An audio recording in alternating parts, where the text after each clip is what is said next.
Right, so let's have a chat about what we're going to do today. We've got an hour and a half again, haven't we? Yes.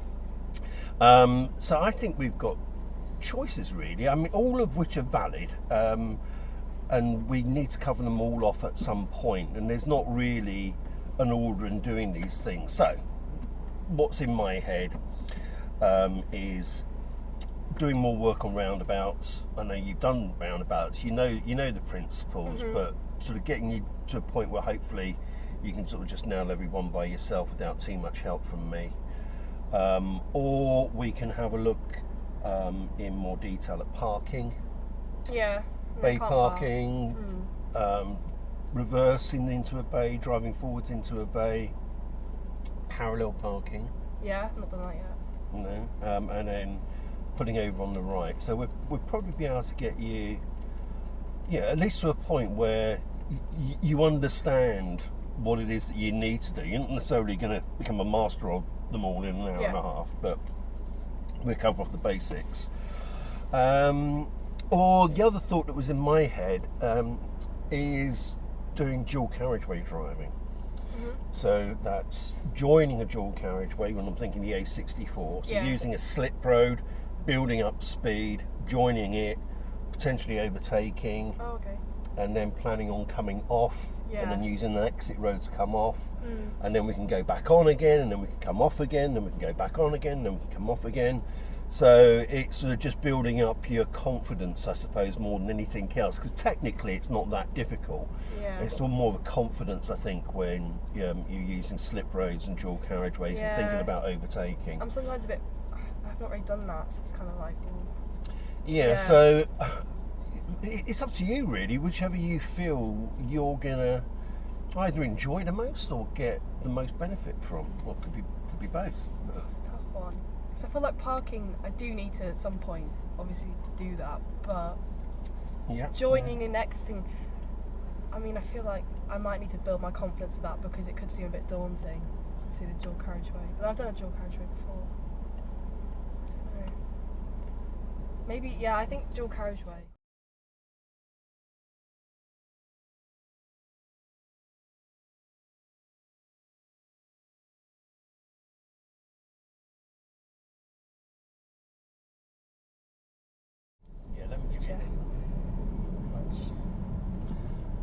Okay. Does anybody else know where you're going at the moment? Which gear do you want to be in now? That's it.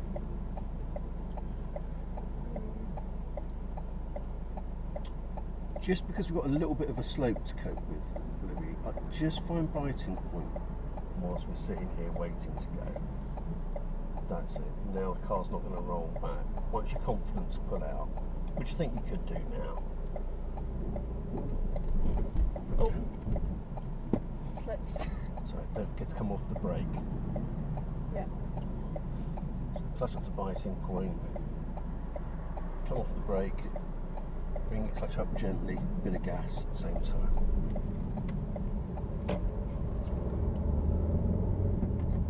Okay, so we're going right at the roundabout, so we're going to need to be in the right-hand lane. Again, let other people know where you're planning on going. So let's look for gaps that we can potentially drive straight into. So just bring that speed down a little bit more and into second gear.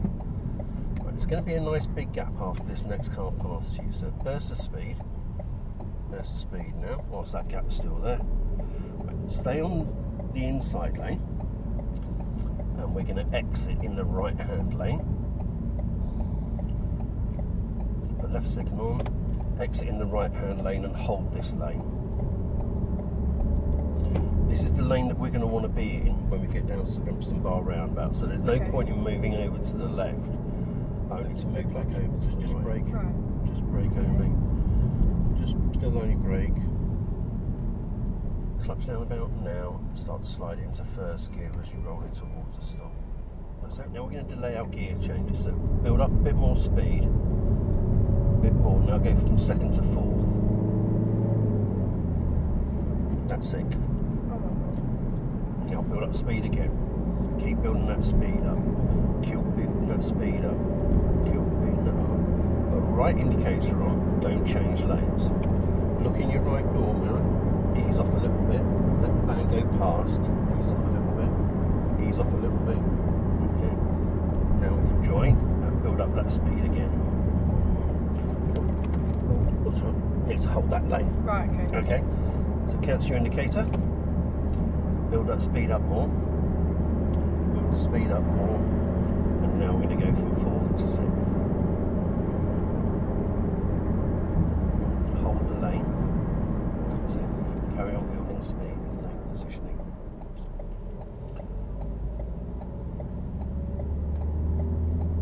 Okay, stay on the inside lane to begin with, carry on driving. Once we've passed the designer outlet, we need to move over into the left-hand lane. Okay, so put a left indicator on now, look to the left and drift across to the left, to the outside. Now build up speed, we're taking the exit road. Okay, we've missed it. Oh. It's all right, don't worry. Sorry. Okay, we'll go round the roundabout, so put a right indicator on. Move over into the right-hand lane for me and brake for the lights.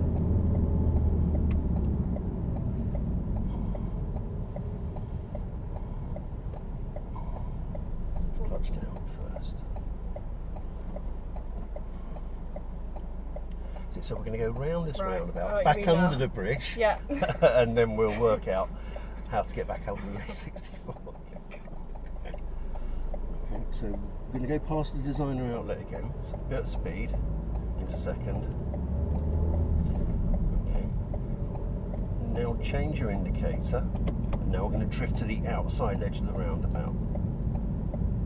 Okay, build up a bit more speed, take this exit road that's directly in front of you. Okay, now build up speed, more speed. From 2nd to 4th, don't rush your gear change, that's it. More speed. More speed. More speed. 4th to 6th.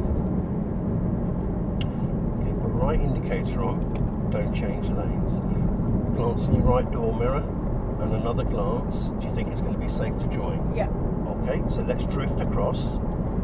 More speed. More speed. Because now we want to be accelerating up towards 70 miles an hour. Yeah. Okay, cancel your indicator and keep your lane.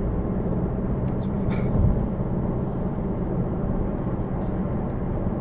now we're just going to ease off a little bit. It's 1 or 2 second gap between us and the vehicle in front. That's about 1.5 at the moment.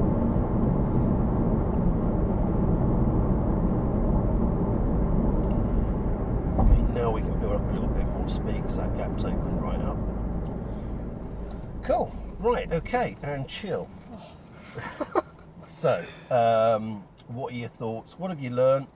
What was confusing, if anything? What was easier than perhaps you might have thought it might be? If anything at all? Just basically tell me what's going on in your head. I didn't mind coming off the slip road and going into the exiting road, but the roundabouts, I don't like those. I don't like them, but it's the lanes. I'm just sometimes a little bit. I think, to be fair, I didn't clock that's where I was going. I just completely forgot, I guess. But I think if I had that in mind, that I was gonna exit left, then I probably would have been better. Mm. And also remembering not to just drift into the other lane, that'd probably be quite unsafe. You're right. Luckily nothing was there. What was causing you to drift, do you think? Just not concentrating on keeping the wheel. I think, was it because I was changing? It wasn't that I was looking down at the gears, because I don't do that, but I think, what was I doing? Maybe indication? I don't know. Something though. Okay. I think it was maybe gear change that I was distracted by, but I wasn't even looking at it. So I don't know. You weren't. Oh no, it was the mirror. It was the right-hand mirror. I was looking here, and I went, and out. Yeah. That's what it was. So it was that one time, and then another time you were really focusing on, I don't know, your speedo that you were looking at, but your eyes were down there rather than out there. Yeah. Okay, and with the right mirror check, as you know. So let's talk about how you use your mirrors when you're joining a dual carriageway or a motorway using a slip road. Okay. Of course, we need to make sure it's going to be safe before we move across, because the first time we came down the slip road, after we came off Grimston Bar roundabout, there was a van immediately next to you, wasn't there? So what were you thinking at that point? Because if you'd have continued to come out at the same speed as the van, what would have happened? Crashed. Yeah. So what are your options then as a driver when you're coming down a slip road and you realise you're sort of aiming for a collision point You with slow another down. thing? You could do. Or you could speed up, but then again, depends if they're going very quick. Does it depend on what speed you are at that moment before? Because if they're going a lot quicker, then if you're not, you're gonna. You're absolutely right. It's kind of in a sense, you're right in your confusion. Yeah. That's what I'm trying to say, because there is no absolute right or wrong answer. Just don't keep going the way you are, I guess. Yeah. So somebody's got to do something. Yeah. Otherwise, you're going to go into each other. Okay. So let's go through the options. This vehicle could move into the next lane across, which would be the best option for them and for us. But it's not always an available option because they might not be able to move across. So then either they need to speed up to get in front of you or slow down to let you in front of them, or you speed up to get in front of them, or you slow down to join a gap behind them. So you have to work it out as you go. It's dynamic. So with that in mind, and there's traffic behind as well. and there's traffic behind, and you might sometimes get somebody driving on the slip road in the lane next to you because they might be thinking about overtaking you. Okay, so with all of that in mind, how early then do you need to start planning on what you're going to do as you're coming down the slip road? Do you leave it right until the last moment, or do you start it as early as possible? Early as possible. Right, okay, cool. So what we're looking for as we join the slip road is lots of visual clues. How busy is the main road? Because they have priority over us because we're joining it from a side road effectively. They're on the main road. Who's on there? Where are they? How fast are they going? Have we got the opportunity to build up our speed to around about their speed, because then that makes life easier and safer for everybody. Okay, because if one of us needs to adjust speed, we're only going to adjust it a little bit to find a nice gap to drive into. Who's behind us? How early do we need to let people know that we're wanting to move from the slip road onto the main road? Now, it might sound a little bit daft. You think, well, if the vehicle's already on the main road and they can see me coming down the slip road, why do I need to put an indicator on?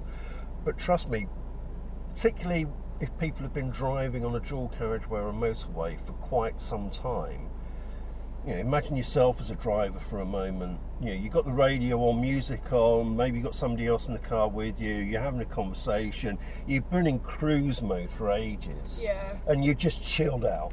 And the outside world has sort of disappeared. But then suddenly you see an indicator blinking. It just gives you that little wake up call. And you go, oh, somebody's going to come across now.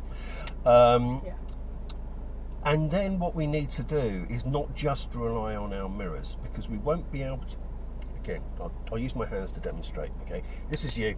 This is a car next to you, and you're both going at around about sort of 65, 70 miles an hour. If their front wheels are lined up with your back wheels, but they're in the next lane across, you won't see them in your right door mirror. They'll be sitting in your blind spot. Yeah. So you could be driving along like that, and then you start to move across, and then suddenly you're into each other, or you're into them. Yeah. So what we need to do is just have a little tiny glance over your right. Okay. It's not a blind spot check in the same way as you would if you were moving off from the side of the road. Okay. It's what we call a kiss the parrot check. So imagine this was a parrot sat on my shoulder. I'm just turning my head that much to give it a little bit of a kiss on the beak. Yeah. The reason being is, imagine I'm driving at 70 miles an hour or 60, and I do a proper blind spot check like I would if I were pulling away from the side of the road. What happens with my shoulders and hands?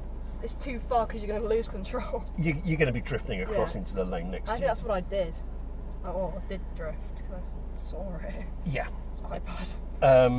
So we're going to plan nice and early. we're going to check our mirrors, we're going to do that blind spot check or kiss the parrot check, a nice early indicator. Yeah. Okay, and then we're going to work out what other people are doing, consider our options, and then we're going to go from there. Okay. All right. Yeah.